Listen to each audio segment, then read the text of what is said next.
Stay tuned, everybody, because it's time for the Playin on Music Row podcast with your host, Fran. Heard each week on this station. And now, here's Fran.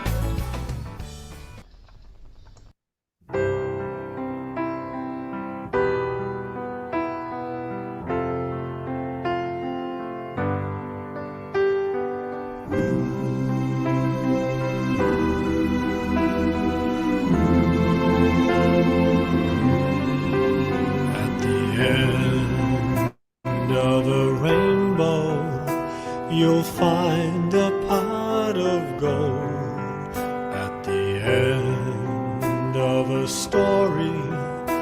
You'll find it's all been told. But our love has a treasure our hearts can always spend, and it has a story without any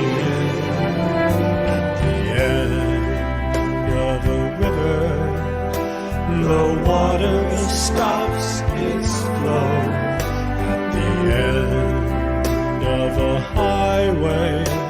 There's no place you can go, but just tell me you love me, and you are only mine, and our love will go on till the end.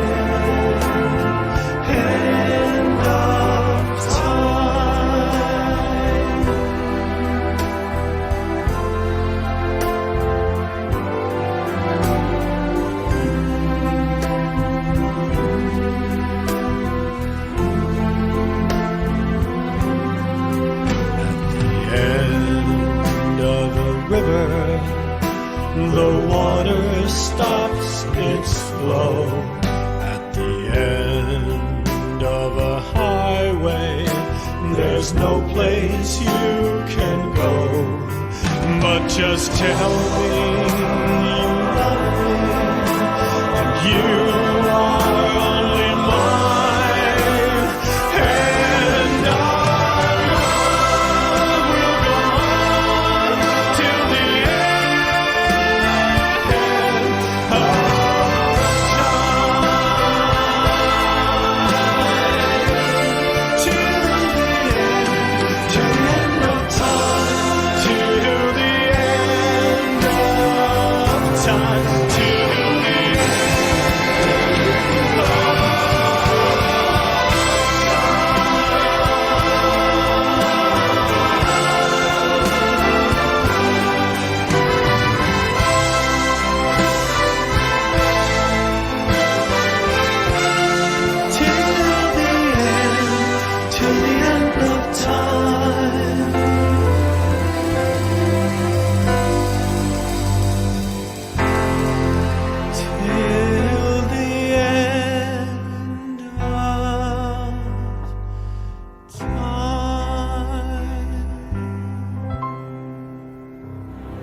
we want to make sure we got that very last note in there.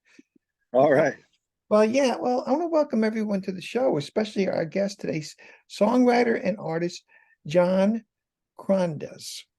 And appreciate you taking the time to speak with us today, John. Thank you, Fran. Thanks very much for having me on your show, and thank God to be alive and live on Music Row. That's right. It's another pleasure. Well, we left the program with the song titled "The End," and you have a very close relation. There's some sort of a story behind that whole thing. Can you tell us a little bit about that? Sure. There's a very deep story and connection with Elvis Presley, not just with me and my father. Really, I'm by default, but my father, Jimmy Krondes, who preceded me, was an award-winning, very noted songwriter who co-wrote that song, that beautiful song, "The End," aka also known as "At the End of a Rainbow."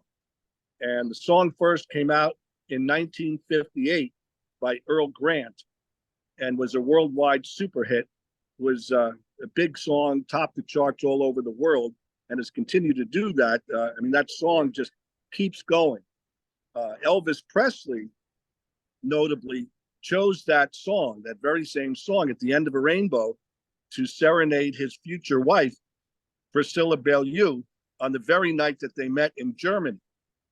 And Joe Esposito, Elvis Presley's best friend in life and road manager, ironically, heard about me after I first recorded the end. That was my very first recording with Elvis Presley's primary backup group. That's the original Jordanaires on that record with me. And everybody started hearing about this. You know, from the minute that song first got played, and Joe Esposito called me. I had done a recording session through all this activity with Elvis Presley's TCB band. That was my first big session with his touring band that he died with in 1977. And they wanted to try a session with me. That's kind of how this has developed and blossomed through the last several years. More and more of Elvis Presley's musicians would hear about me, and all of a sudden I'd get phone calls, or my manager, my arrangers, and Sony Music that recorded the end with me. And it was just amazing. Joe Esposito calls me on my cell phone a day after I got back from that recording session in Nashville with the TCB band, telling me he heard about my session with the TCB band and how fast could I come to Los Angeles. He wants to hear my songs. And I went out there 2 weeks later with a room full of people in a recording studio he set up, and he stood up and cried and said, I closed my eyes and I thought I heard Elvis. He says, I can't believe what I'm hearing. And he says, I'm going to help you. He grabbed my arm and almost broke it. And from that moment on, he spent the last remaining years of his life building these new recordings and building this project. Sadly, Joe passed away in 2016, but I became very close to him. And he had very prophetic words. He said, when the world gets to hear this and this gets going, this is going to be bigger than life. And he told media outlets that this project, John Krondes' music, breathes new life for Elvis. Okay. Yeah, well, I have to agree with him. Now, where exactly do you record your songs? Was you have a particular studio that you go to? And who are some of the other, because you do a lot of recording, some of the other musicians and backup singers that you have used? That's a very good question. And that's why I'm wearing my Music City USA outfit for you today, because that's part of the story. Since I began recording with the Jordanaires, let me backtrack just quickly 1 second. The arranger, George Andrews, very famous arranger, who's still working with me. He's now 86. I'll probably get slapped for mentioning their names, but he's been telling me for a while now, you better hurry up, because unfortunately, some of the musicians have died in the process in the last 5-6 years, including Joe Esposito. Very sad. This has crushed me. And people will say to me, what am I going to do with all these recordings? I have now about 100 songs, maybe more.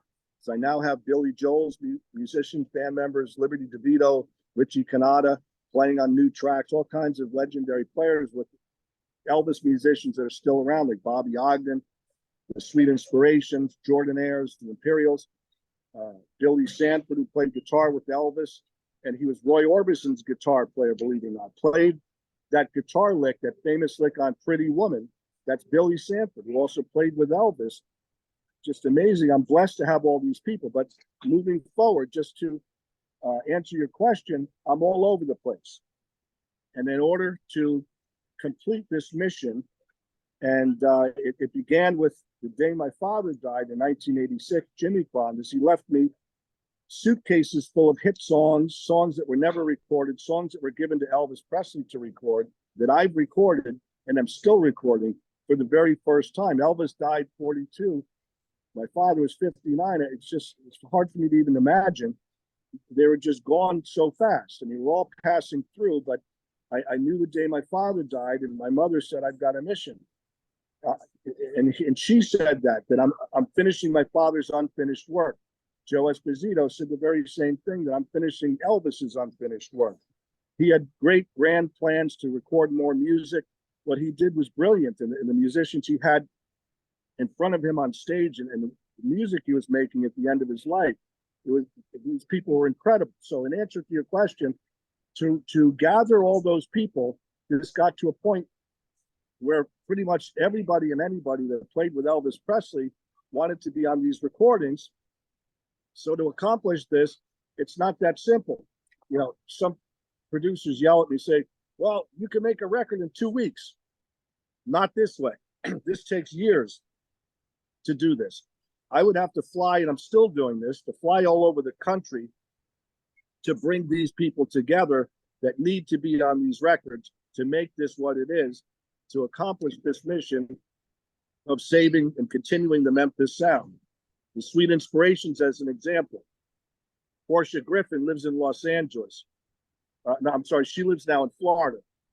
One of the girls, Kelly Rich, lives in Los Angeles. And we have Estelle Brown, one of the very original members, that lives in Shreveport, Louisiana. So in order to record the Sweet Inspirations, if I want to continue to have them on my recordings, nobody gets fired. This is a gift from God. So all of these things I have to figure out, first of all, where are we going to record those girls? We could go to Florida, get a studio in Miami. We could go to Los Angeles. We could go to Nashville, New York. So we ended up recording them this last time about 2 years ago in Nashville. And Estelle Brown was driven in. You know, she had people drive her into Nashville. Everybody stayed for 4 or 5 days.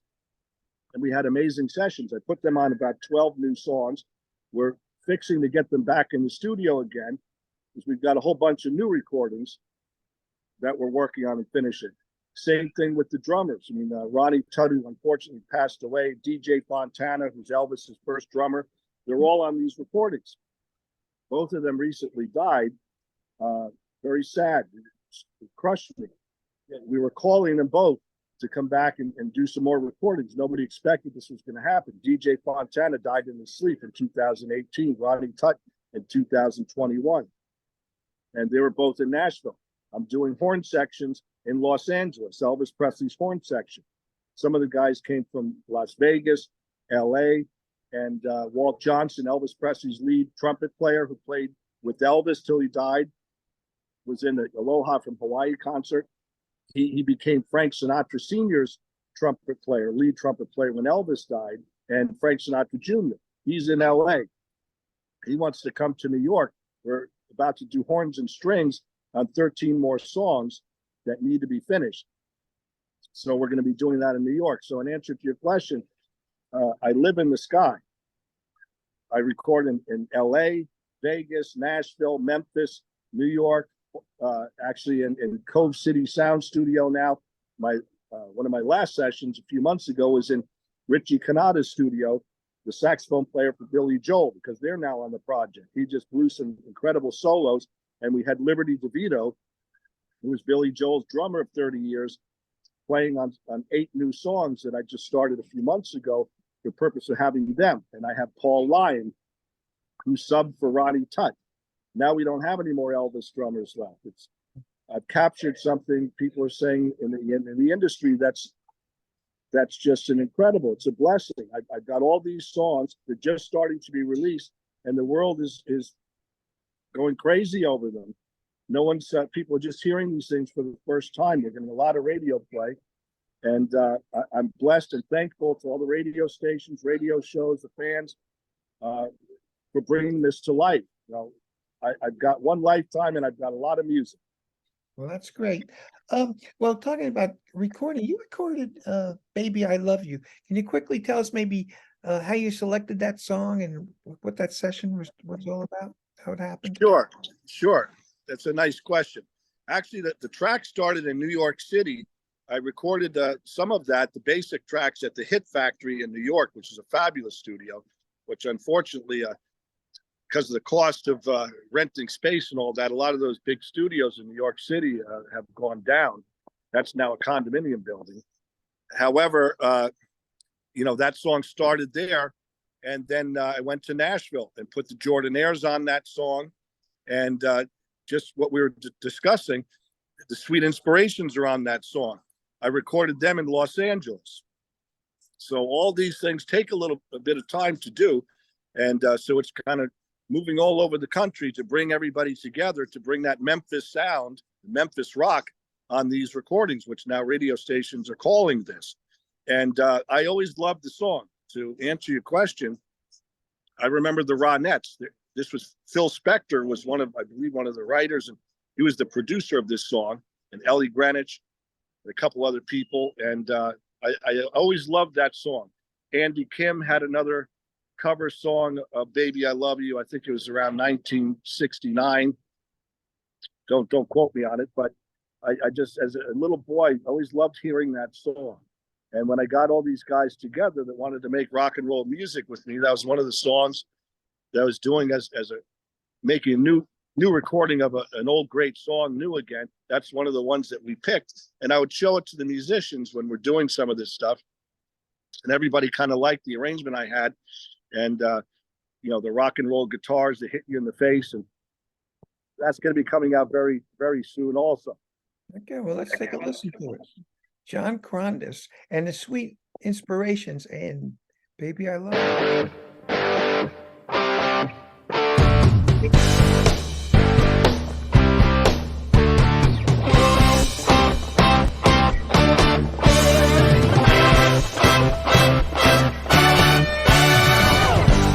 Have I ever told you how good it feels to hold you? It isn't easy to explain. And though I'm really trying, I think I may start crying. My heart can't wait another day. When you touch me, I just got to say, baby, I love you. Oh, baby, I love you. Oh, baby, I love you. Come on, na na na na na na na na.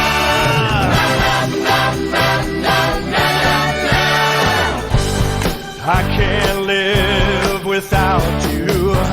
I love everything about you, and I can't help it if I feel this way.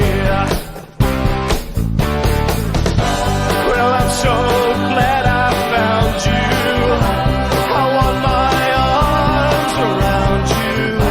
I love to hear you call my name. Tell me, baby, that you feel the same. Baby, I love you. Oh, baby, I love you. Oh, baby, I love you.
Fantastic.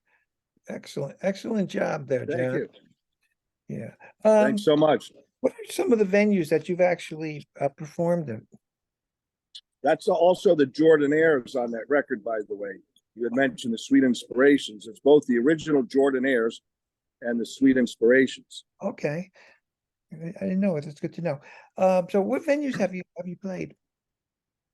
Well, I've done live shows in a number of different types of performances and shows. However, again, unfortunately, a lot of these musicians that are on these records have passed in the last few years. Joe Esposito had all the venues where Elvis Presley was about to show up to perform out on his canceled tour after August 16th, 1977, all wanting to have us put together, have this show.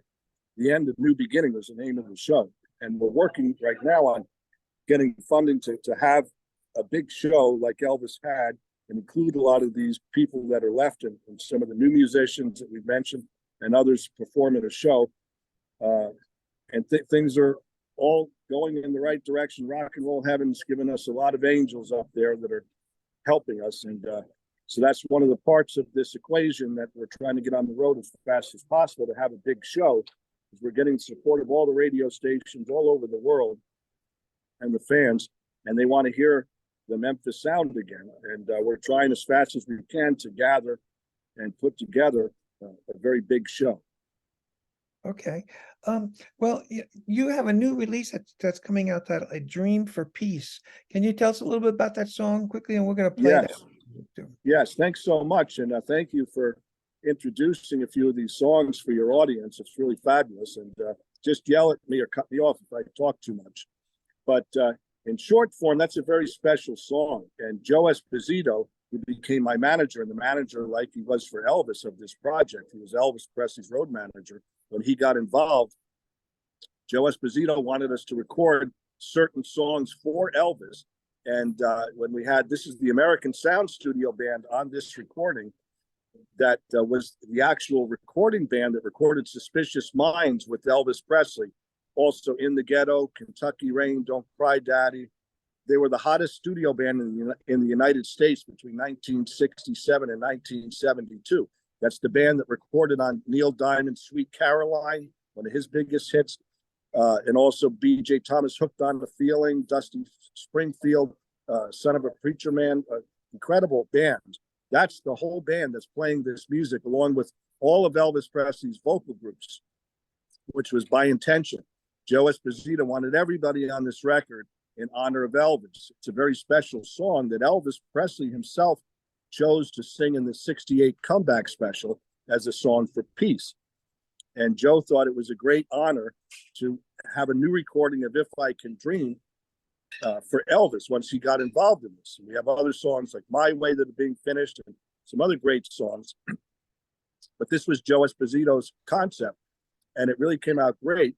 It's very powerful. We also have Elvis Presley's horn section, as I mentioned, that we did in Los Angeles that are on several recordings. And the Dream for Peace is actually a medley. To explain exactly what this is, I wrote the classical piece, the beautiful dreamy melody that opens and closes the song. A lot of stations play the Memphis radio version, which cuts out the long intro. But on the radio version, you hear the classical dream close at the end of this big climax of If I Can Dream. And it's very ironic now with this attack on Israel and this ensuing war down there and all the problems that the world's facing. Again, it's people are saying radio stations are all of a sudden gravitating to play this again, saying that people are actually going to listen to the words to hear what the song's all about. It's not just rock and roll. It's a song for unity, and it has beautiful words, If I Can Dream. And we're getting so much airplay. And it's I thank God, I thank Elvis and my father, Joe Esposito, who I'm sure was steering the wheel. This just happened to hit, which people say is probably not a coincidence. At the same time, all these crazy things are happening in the world, and this is a rock and roll song with a message. Yeah, it's a great message. We're going to play it right now. A Dream for Peace by John Krondes.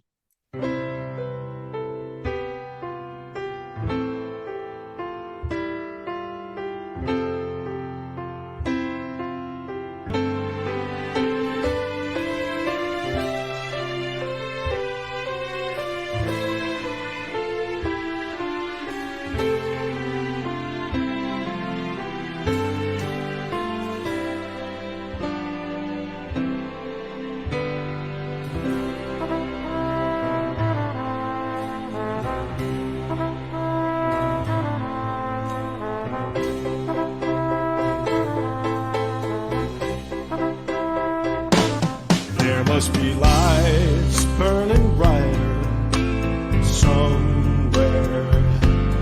Got to be birds flying higher in a sky more blue. If I can dream of a better land where all my brothers walk hand in hand, tell me why, oh why, oh why can't my dream come true?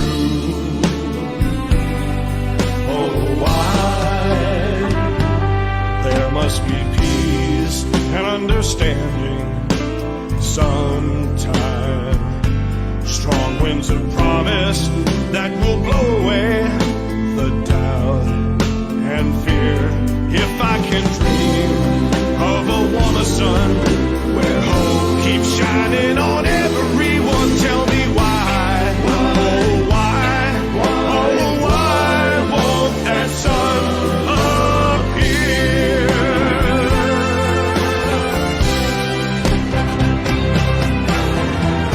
We're lost in a cloud with too much rain. We're trapped in a world that's troubled with pain.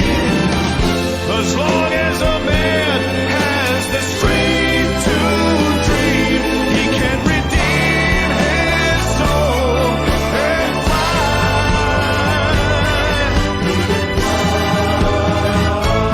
Deep in my heart, there's a trembling question. Still, I am sure that the answer's gonna come somehow out there in the dark. There's a beckoning candle, yeah. And while I can think, while I can talk, while I can stand, while I can walk, while I can dream, oh please let my dream come true.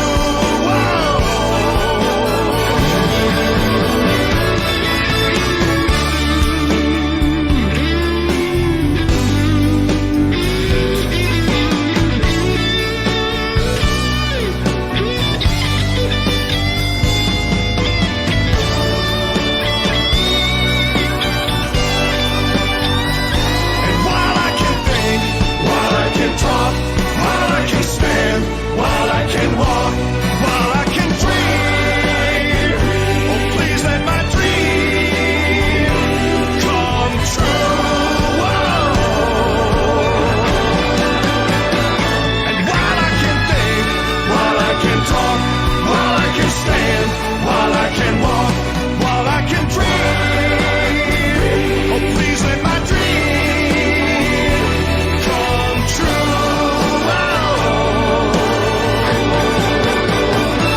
Right now, let it come through right now.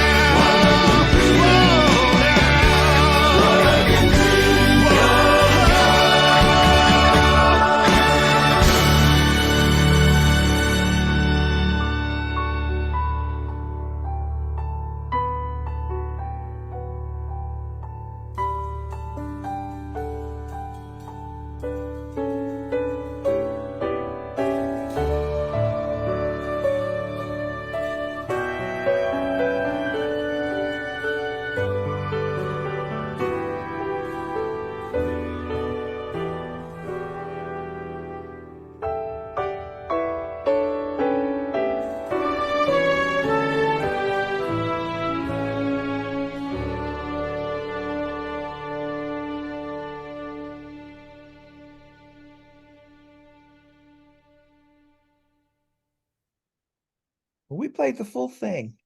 Wow, I'm surprised. Thank you so much. Grace intro. that's- outro. That's the whole piece that I was talking about in the beginning. The full version has all of the classical dream part of the medley in the beginning, at the end of the song, Yes, along with If I Can Dream. was perfect. Let me ask you this question. How can people find, because you're talking about having tours, etc. How can people find out more about John Krondes? Well, I'm appearing all over social media. My promoters had me about a year ago put together an Instagram page, which is pretty pretty cool, and we're getting a lot of followers. We've got over 1 million fans from all over the world that are every day tuning in to see what's new. That's probably one of the best places to check me out, because there's posts literally every day, and Instagram reels that include pieces of some of the songs that, like now this song that's out there on the radio, but also songs that are being recorded. The promoters wanted us to share with the world songs that we're actually working on, because they're not going to be released right at this moment. We can only do one at a time. So there's a lot of news, music, photos of some of the band members, videos. There's all kinds of great stuff on there. Also, I'm on Facebook. It's all my name. It's very simple. If you could just write down, remember my name, Krondes, Krondes, John Krondes. On Instagram, it's at John Krondes. Same thing on Facebook. And then I also have an artist page and a personal page. People could, send a friend request, and as many as they'll let me let in, I'll do it. But there's also an artist page on Facebook. Then I have Twitter, also at John Krondes, and I have a LinkedIn page, which is really buzzing right now too. And I've got all kinds of radio DJs and radio programmers and TV people, a lot of really great, cool people from all over the world that are following me and connecting with me on LinkedIn. So I believe that it's called FSA John Krondes, or FSA John Krondes Records. But if you look up John Krondes, it pops up on LinkedIn as well. Then I have a great artist website that was put together, johnkrondes.com. And so we have a lot of great people helping us put content and more pictures and news. And when we're in the studio, new pictures and videos, things of that nature, pictures of Elvis Presley's musicians, some of the Billy Joel musicians, and others that have just joined and are contributing to the project. So all those places, they're trying to get me on every little social platform that's possible, that gets you out there and connected to the world. Okay. Well, we have only about 4 more minutes, but I want to get this in here. Now, I've asked you a lot of questions. Okay. Is there anything you want to say that I haven't asked you? Maybe you have something to tell the listening audience? Well, I'd like to first thank everybody. Thank you first, Fran, and your radio station and Music Row for believing in me. And also right there on Music Row, mentioning there's a studio owned by David Briggs, who's playing on a lot of my records. He played with Elvis for years, played piano on his gospel albums in the 60s, played with Elvis in the 70s till a year before he died. He has a recording studio on Music Row called House of David. We're doing some of the recording there, also in Nashville at Hilltop Recording Studio. I'd like to thank John Nicholson for believing in me, and all the fans around the world. You're beautiful. It's just amazing. We've got a cult of new fans everywhere, on every corner of the earth, and radio stations that are believing in this and playing the music. I thank God every day for the people that are part of this, that are on the other side of rock and roll heaven and steering the wheel and helping us, and all the fans and radio stations. God bless you for the support. Well, Nashville Broadcasting Network wants to thank you, John Krondes, for taking your time today to speak to us. We really appreciate it. Thank you so much, Fran. You're a messenger from rock and roll heaven like I am, and we need great people like you. I'm getting a lot of radio stations, TV stations calling, and this is how we get the word out. And it's the word of rock and roll heaven as we speak. And we've got great music, and we've got a song right now with a big message. Coming up next, the Priscilla movie is coming out November 3rd. Now I've got the support of all the biggest radio promoters and distributors in the world: CDX Nashville, Playin, PE, Yangaroo Music, Music Radio Promotions.